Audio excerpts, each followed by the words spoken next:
Hey folks, welcome back to the channel. We got a video lined up here for you for patch 16, the big winter patch, Christmas patch, whatever you want to call it, and some of the new changes and mechanics that come with it. So let's get into those details so you know how to get the most out of your game. Okay, the first thing we're going to talk about is continuous heal. I get asked this a ton because people see me using it and they don't quite understand how to turn it on. It's pretty straightforward and simple. You go into your settings, you go into your game, and then right here in this big list of drop downs, you've got continuous med healing, and it's enable or disable. Now it starts off disabled, so change it to enabled.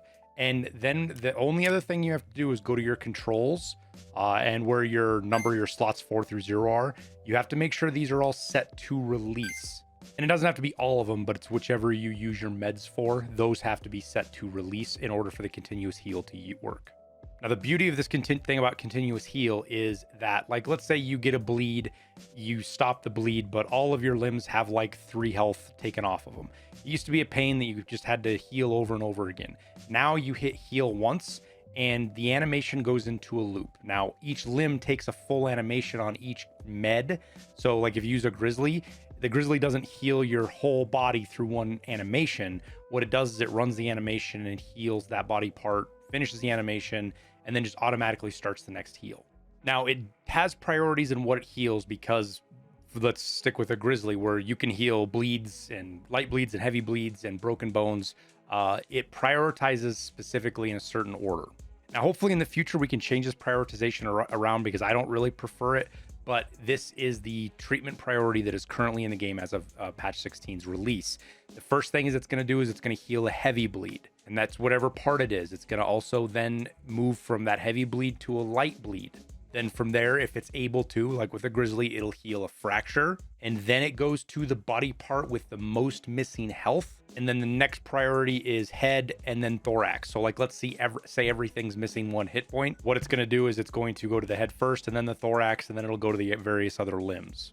Now, me specifically, I'm okay with the heavy bleed being the first thing it heals, but I actually want my thorax to be the very first thing this thing looks for before it tries to fix a light bleed, or before it fixes a fracture, or even before it heals my head. I want my thorax healed first. So that's where hopefully we can get options to move this around in the future. So we'll see. Now, the next one we've got for you is the secret extracts. Now, they're not so secret because most of them we know. There are a couple of new ones that didn't exist before. But for example, on customs, what they did is they took the smuggler's boat extract and ZB12, and those now can only be used if you find a little secret piece of paper in raid. And there's lots of these. I've seen as many as I think 3 or 4 of them in a single raid, including filing cabinets and stuff. These little codes allow you to interact with the extract and take that extract out regardless. So you could find this piece of paper, and that piece of paper in customs is good for both the boat extract and the ZB12 extract. So you're able to use one or the other, doesn't matter. You can pick which direction you want to go. Now, every map except Labs and Interchange got these, which sucks because Interchange really needs more extracts in my opinion, so it would have been nice to have 1 or 2 more like this, but we'll see. Maybe we get more in the future. But you'll find these throughout the map. The bosses have them a lot. Every time I've killed a boss so far, they had one for their map. So Sturman and Rashala both had one on them. So I don't know if it's 100% spawn, but it's pretty high. Along with that, your player scav can spawn with them too, but they're not always for the same map. I have been on, I think I was on Shoreline, and I spawned with a reserve one. Now, you can't take these out of raid. They get used up when you activate them, or if you extract, they just disappear. So you can't save them and like bring them in and use them on a later raid. They're meant to be found in raid and used at that point in time. With that, if you find one, your entire team is given access to the extract. You don't have to... not every player on your squad has to find one. And we haven't tested this yet, but the way the patch notes read is that if even anybody who's near the extract, even if they're in your squad or not, and you activate it, it opens it up for them as well, even if they don't have any knowledge of it. The next one we're going to talk about is a priority window. This is a really nice quality of life feature for stash management and getting stuff off your character after raid, or just moving stuff around when you're crafting or buying stuff and things like that. Okay, so the priority window, basically the simplest way to describe it is whenever you open a container, you see up in the top left here, there's this little yellow emblem.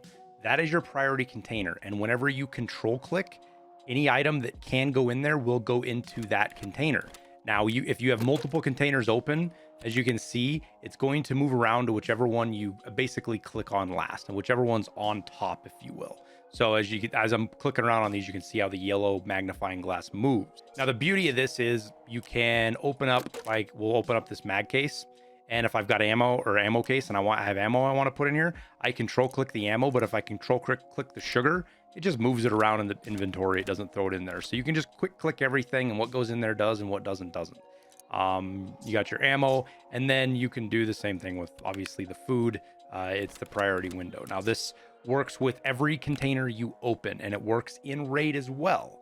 So keep that in mind if you're control clicking around. If you've got old muscle memory and you're used to just moving back and forth between things, there's a lot of shortcuts here now that we can use, but it's going to take a little bit of relearning. The one place this doesn't work is the sorting table. So if you see here, it doesn't matter what I do with the sorting table, this is always the yellow check mark. The sorting table doesn't use control, it uses shift. So I'll open this up. Let me open this up. Here we go. So if I control click items, they go to the backpack. If I shift clicked items, they go to the sorting table. So that's pretty much it. Pretty straightforward and simple. But as you use it, you're going to realize all the little nifty things you can do, especially in RAID when you're trying to move stuff around between rigs and backpacks when you're looting and stuff like that. So pretty straightforward. That's all there is to the priority looting. Now, this isn't a new one. This was actually added last wipe, but a lot of people haven't realized it. You can pin stuff and lock stuff in your stash. And there's a couple of reasons to do both of these. So pinning, for example, I have all of these containers up here pinned, everything that you see this little hash mark behind it, as well as all my temporary storage where I throw all my junk in rigs and backpacks and stuff down below. And then as this fills up or I get items and it gets kind of haywire, I can click sort now, and all of this stuff moves around and goes where it's supposed to. As you can see, it grabbed these things from down here, which I didn't really want it to do, but everything else gets sorted, but nothing moves, not even these rigs. And pinning allows you to drag stuff around, and it'll hold it even if you sort it. So that works on items. You can do it on anything you want. The next one is going to be locking, and there's a couple of different things with that. Once you lock something, you can't move it anymore. So if I lock this, for example, it doesn't move. And I probably should have talked about the locking and pinning. Obviously, you can right click pin or lock here, but if you hit L, you can see this thing's highlighting. It locks here, or if you hit P, that highlights and then it pins it. Same thing if you hit it again and click it, and then it turns it off. But back to the locking thing. I know I kind of sidestepped there. Locking keeps items from being used, for example, in crafts or turning in for quests or building your hideout. So for Kappa, for example, all of these items in my Kappa container, I have them locked so I don't accidentally use a Raven for a barter or one of my Lupo beans for a craft, and so on and so forth. They'll all be saved and I don't have to worry about losing them. And you can do this for the whole container. Like I can lock this whole container, or I can pin the container and everything stays locked inside. Or like, for example, I have got all these items here, right? But I know I need CPUs for a task down the line, which is why I have it. I can lock this and then I don't have to worry about accidentally selling it or again using it in a task or a craft or something like that. So use that to get creative. It's super helpful. I have found it a ton of use this wipe. It makes life so much better trying to keep your stash organized. Now the next one is something I just want to point out to people because they might not realize it. Even though it seems it's common sense, a lot of people overlook it, especially now that the flea market is locked for the first 2 weeks of wipe. And that is how valuable fence can be in vendor. There is all sorts of stuff on here that if you can't, you're low level trader, you can't get. Sure, the price is a little bit higher, but 47,000 isn't really that big of a deal to get an 8R, or even 31,000 for an SKS, an OP SKS of all things. And then the same goes for ammo. You'll find ammo on here, like there's FMJ, there's not much, and there's BCP FMJ. These ammos you can't buy right away, but you can pick them up in bits and pieces off of fence.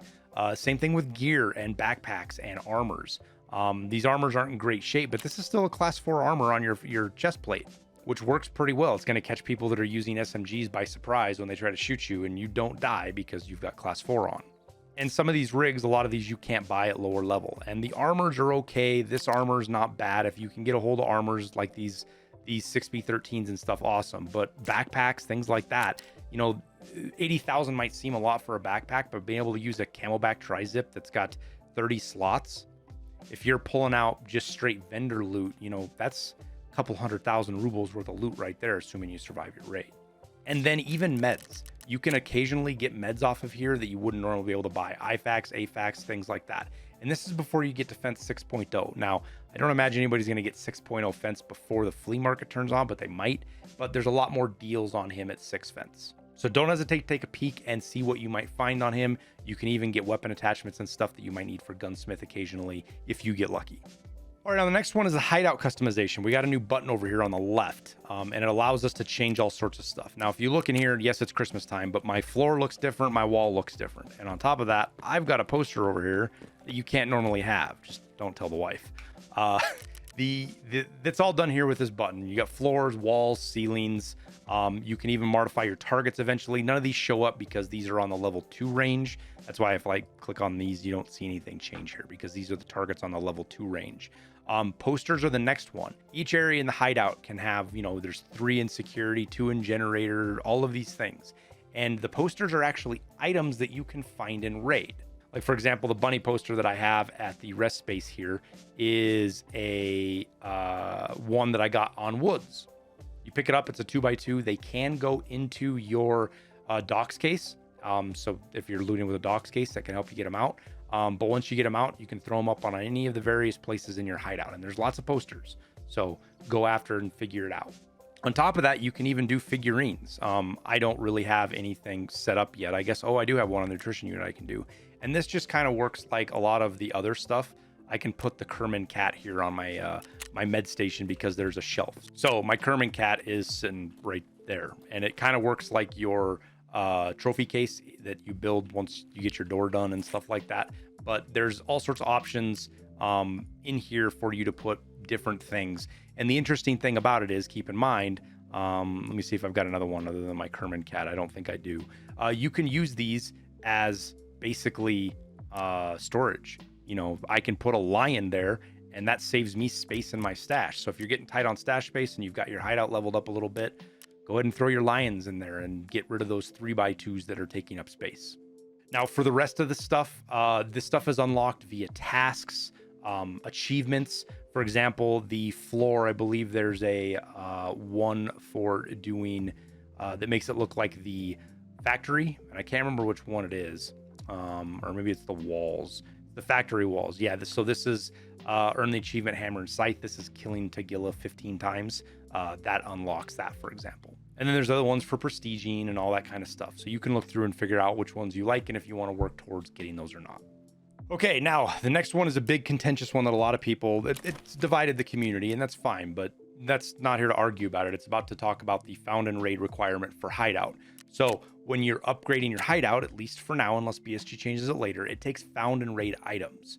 Keep in mind that there's a lot of crafts that allow you to get found and raid. So if you craft something, it becomes found and raid. So you can take non-found and raid items and turn them found and raid.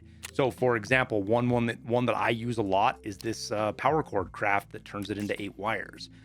I can stick a power cord on my secure container, and even if I die, if I get 2 of those, I can eventually turn that into 8 found and raid wires that you use tons of those for the hideout.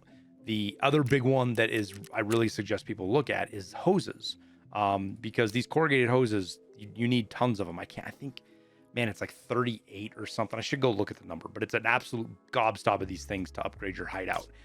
And you can craft it with non-found and raid things. So blue tape, your silicone tube, and wires, right? So because I don't want to forget that I need these things, I also use my wish list and I set them to other. I mean, you can set them to barter or hideout, wherever you want them to. I set them to the star because that's how I kind of remember for crafting. And then I can craft hoses. I've crafted tons of these things. Now, this last one is something I wish I could do a better tutorial on, but I'm not an audio master. I'm kind of building off the knowledge of others, and that has to do with binaural audio. So up until this wipe, there was a checkbox here where we could disable binaural audio, and there's some players that swore by it. That's the only way they would play the game without binaural audio. And there's even been instances in various wipes where binaural audio has led to a pretty substantial performance hit on your game, like cut your frames in half substantial. And it doesn't last for a whole wipe, but I play with binaural on I have since they've added it years ago, but I turn it off during those because of how much of an impact it had on performance, and then turned it back on like 2 weeks later when they fixed the bug. But now that's not an option, and this is going to cause a lot of problem for people with audio. And this is not saying that Tarkov doesn't have busted audio. Even with this stuff, you're still going to have problems because of Tarkov's buggy audio. But you can exacerbate this problem if you don't have a couple of settings done. So the first one's pretty straightforward and simple, and that is to go into your Windows and type in spatial sound. Just start typing spatial and go to your spatial sound options. Now, sometimes it doesn't pull it up right the first time. There, it did it there.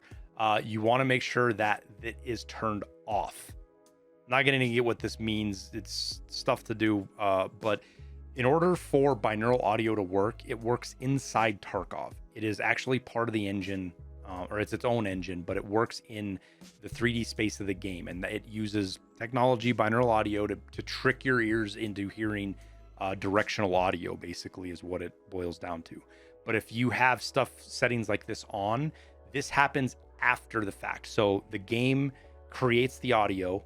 It goes into the audio engine, which is a meta audio. It used to be called Oculus, but now it's meta something.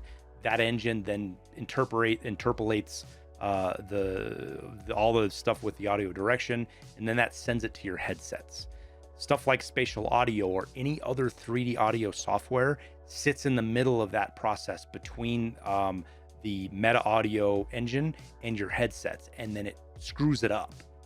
Sometimes it sounds right, but most of the time it's going to just take what is coming out of the game, do something different to it, and then you're going to get incorrect audio in your ears, and that is just a huge problem. So now that we can't have binaural audio off, you need to make sure not only you have spatial audio off, but that you have no other 3D audio programs. I say 3D audio, just audio enhancement programs. There's stuff out there from Steel Series and other stuff. I don't know because I've never used them. Some of them are automatically installed on your PC. This is going to be from individual to individual, but I implore you guys to go make sure you turn these off so that you get the best experience that you can out of Tarkov. But that's everything, quick and down and dirty as I could get it. I hope this was super helpful. I hope you guys got a lot out of it. Before we get out of here, quick shout out for my music. Link is down in the description below. It's free to listen to. It supports me as a content creator. Made in conjunction with Loy Records so that everybody could have free music, including other content creators. If you're a content creator, you can use it in your YouTube videos or on your stream. No DMCA or copyright strikes. We made it for the community to be free to use. All we ask is that you have some kind of attribution somewhere so that people know where to find it if they like it too, because we don't charge for it. So the only way we make money is by people listening to it on like Spotify and stuff. So that's how it works. So go check it out. 180 songs. It's good stuff. I listen to it every day and I still like it. It hasn't got old for me. So hopefully you can find something in there you like. But that's all I got. I'll wrap her up there. Thank you guys for watching. As always, don't forget that like and subscribe button. Helps me out as well as the other stuff. But I wish you the best of luck in your raids, and we'll see you in Tarkov.